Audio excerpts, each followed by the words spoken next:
Today on the Weight Loss for Women Over 40 podcast, we are talking about how to stop comparing yourself to others. So, hey, how are you doing today? Like, seriously, how are you doing today?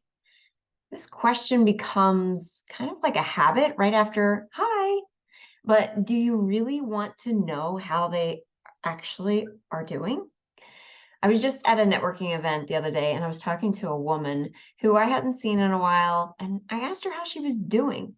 I genuinely care and want to know when I ask this question. And I could see she was verbally saying fine, but her face and her mannerisms said otherwise. I looked at her and I said, "Is it not good?" And now we are not besties. We've met on a couple times, but my heart went out to whatever it is she is actually dealing with. And she doesn't need to tell me. I don't need the full Monty. I don't need all the details, but just knowing that we all are going through some stuff most of the time, right? So just have some compassion when you actually ask that question. Next time you do ask that question, how are you doing? Check and see if you really mean it. If you want to let me know how you are doing, you are actually doing, I want you to head over to my Instagram at Weight Loss for Women Over 40. That's my handle. And 40 is the number 40. You can also find this link in the show notes below. So head over to Instagram, Weight Loss for Women Over 40, or follow me on my personal Facebook page at Nicole Simonin. And then what I want you to do is look for the post that says, how are you doing? And comment on it and let me know how you are. I cannot wait to hear from you. This podcast, as I love doing this podcast, but it's very one-sided, right? You're sitting here listening to me, but I want to get to know you too. So head over to either Instagram or my personal Facebook page and let me know how you're doing. So if you are just finding this show, or if you are a longtime follower, I want to say thank you. Thank you for being here today. And if you are new or you just need a reminder, my name is Nicole Simonin, and I am the person you come to see when you're ready to lose weight for the last time. You can go to NicoleSimonin.com for more information on that. So let's talk about the one thing no one tells you about weight loss. Just kidding. That was last week's episode. So if you want to listen to that one, go to the last episode. We're going to talk about today how to stop comparing yourself to others. So do you find yourself looking at other people and thinking they have a nice flat stomach, or wishing you had that? You may be thinking they must have really good genetics, or they must be lucky, or they must not work at a job and they just work out all day long. Why do you compare yourself to others, and how this can hurt and help you? That's what we're going to talk about today. So when you work with me, you're not going to get a meal plan or calories to count. So that's your thing. I am not your girl. You're also not going to get some weird shake regime. Like, we don't even talk about shakes. There's no pills, nothing like that. In fact, my motto is when you first come in and start working with me, there are no foods off limits, other than if you have an allergy or an intolerance or something to that effect, but you can eat whatever you want. There is no diet in my programs. There is no restriction or deprivation. When I did the last August group, the Jumpstart group, a lot of the feedback I got was like, really, Nicole, I thought on week 1 we'd be like eliminating bread or eliminating something or being told that we have to be restrictive. It's not like that. You also don't get any insane workouts to do. Most of the workouts that I give my clients are under 30 minutes. I've even had clients lose weight and they were only doing 5-minute workouts a few times a week. How can this be, Nicole? This is not what I learned in all the diet and other stuff that I'm following. The biggest piece of what I teach clients is understanding how your brain works. This is really understanding why you do the things you do or the things you're not doing. The mindset piece is huge in learning not just how to keep the weight off, but how to keep it off permanently. All right, so let's talk about comparing yourself to others. Now, let's not lie. We all do it. I think it's partly natural and ingrained. We tend to look for people who have common traits that we have. These are the people we tend to become friends with. You know, the whole birds of a feather thing. Now, note, if you are operating in a current body status, maybe you're overweight, your friends at this moment in your life will be operating on the same thought pattern. If you want a new body, a leaner, healthier body, you might need to find some new friends. Just laying that out there. It's interesting how we are aligned in groups that we are just naturally recreating the patterns that we've already created. Now, if they're serving you, that's one thing. If they're not serving you, that's another thing. I digress. You also look at people as potential mates, and there are certain characteristics that you're drawn to or repelled by. Again, I really think this is ingrained. This is how we keep the species going, right? We want to attract a mate who has certain attributes that will keep our species alive, or whatever we deem as valuable traits, all natural. Some of those traits may be like you feel safe with them. You feel like they can help take care of you, whatever it is. But then there is looking at people and wanting or not wanting what they have. So I have to admit, in my younger years, I would people watch. And I truly believe this is part of the ballet world that I grew up in. There was a lot of comparison. You were judged the moment you actually were judged before you even walked into the dance studio. But even within the dancers, I mean, there's a lot of looking at different people and judging, right? So, but I used to people watch. And with this, it's not an issue itself, but when you start looking at other people and judging them or judging yourself because you don't have those certain attributes that you think are more appealing, this can mess with your mind. I really remember probably in my early 30s, just looking at people who were in the fitness industry. And I kept telling myself, I need to be leaner. I need to be more muscular. I need to be this, right? A lot of that for me was tied into my title as a personal trainer. I felt I needed to look exactly like a certain way, right? I needed to be really lean. This messed with my mind 100%. Which is ironic because now I don't have that mindset and I still look lean. I still have muscle. It's fascinating to me. Anyway, so this has been showing up in client calls. The idea that like blue-eyed blondes with long hair and beautiful skin, tiny tushes and bigger chests are quote unquote ideal. Now, maybe Barbie started this out for our generation. Who knows, right? If you look back at the action figures that we had growing up. Wonder Woman is another one that pops in my head. I absolutely love my Wonder Woman. She had the string that she could like sail across because her hands were like a certain position. Anyway, who knows, right? Who knows? But this must have been somewhere along the line suggested, right? Imprinted, whatever you want to call it. We have a certain idea of the way we think we should look.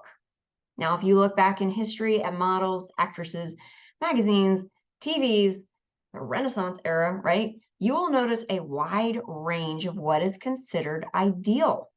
If you look back in the last century, it could be Marilyn Monroe. She was curvy, twiggy, super skinny. Jane Russell, voluptuous, right? To more present day, Angelina Jolie, very lean. Scarlett Johansson, curvy. Jennifer Aniston, also lean. All of these women are stunning, but none of them look alike, right? The influences of magazines, TV, social media, etc., has messed with our minds a bit. So who has set the standard for how a woman, quote unquote, should look? Is it men? And if it is, why do we conform to this? Because we want to be liked? Maybe. Many societal standards are passed down from one generation to the next, just like belief systems, right? So If your mom thought, not blaming mom, but if your mom thought that curvier women is not the right look and you should be really twiggy, that was probably ingrained in you. So why do we compare ourselves even to regular women, like not even celebrities? Why do we compare to regular women who are walking around in the street? That came out wrong. Don't take that too much. Women that we meet walking through our daily lives. So, I don't edit these, right? So you get what you get. There's also a thought, especially for women, that a good man is hard to find, or all the good ones are taken, and that women outnumber men, so you better find a mate, or this woman is vying for your job, right? Hence the competition for attention, comparing themselves against each other, looking at magazines and such, and subconsciously asking yourself, do I look like this? And if I don't, why not? I think comparing has its place in the sense of, I like this, I don't like that. This helps us discern what we do want. But if you're not comfortable with yourself or your body, this will lead you down a big shame spiral of, I'm not good enough, I need to look better, what's wrong with me, or some version of that. So I grew up in a mirror world. The ballet world is full of mirrors. And if you didn't know this, there's always one mirror in the ballet studio that makes you look super lean, super fantastic. And you will find all the dancers trying to stand in that one spot at the bar. Ask a dancer, they will confirm this. I remember my mom telling me a story that when I was young, we would go to the mall and she would always find me in front of those three-way mirrors, ones try on your stuff and you look. And she said I was always making faces, dancing, or just looking at my reflection, right? So it was quite the ham back in the day. And I feel like I lived in front of mirrors most of my life, 24/7. So what I want you to imagine is a world that does not have any mirrors and no reflective surfaces. How would your life be different? In a world without mirrors, and even if nothing else changed, like the airbrushed magazines, the filtered photos of Instagram, the movie magic touch-ups, you wouldn't be able to compare like we do now, right? You'd be looking at a magazine, but you wouldn't be able to see what you look like. So think about it. If there was no reflective surfaces, where could you see your whole body? You would only see what you see, like an arm. You could look down towards your toes. You wouldn't be able to see anything. You would not be able to compare like we do today. So yes, maybe if you look down and your stomach is sticking out and you can't see your toes, you certainly wouldn't be able to see your backside, right? The comparison wouldn't be like it is now. You wouldn't be able to compare. How would you know if you looked good? So no matter if we lived in a world with or without mirrors, who gets to set the standard of how you look? I'm going to give you the answer. It's you. You get to set the standard. Nobody else, just you. So if you are not happy in the current body that you have, own that you created that body. That's not me being mean. That is just the truth in the sense of the patterns that you have, the way you think has given you that body. Now, if you want to change it, you come work with me. I can absolutely help you. But I want to break your brain here a little bit. So if there are no other standards other than the standard that you set for yourself, and there's no mirrors or any other way to compare, what standards are you going to choose? With all that said, it does not matter what you look like on the outside because the work you want to do is on the inside. The standard you set is about you on the inside. And it comes down to how you want to feel in your body. Again, no reflective surfaces to use against yourself. How do you want to feel in your body? So I want you to imagine, how would it feel being comfortable in your body? Imagine having a lean body. What would that feel like? How about having a healthy body? Imagine doing the activities you actually want to do, right? Got an interest in pickleball? Why aren't you following it? Imagine if you could do it. Imagine who is the new version of you that you want to become. So the beauty of this is once you get the inner workings figured out, it's where I come in if you need help with that, that's when the outside unfolds. Your waist gets smaller, your thighs get leaner and stronger, and your arms get more toned. Your physique is the cherry on top. It is the last thing that is created.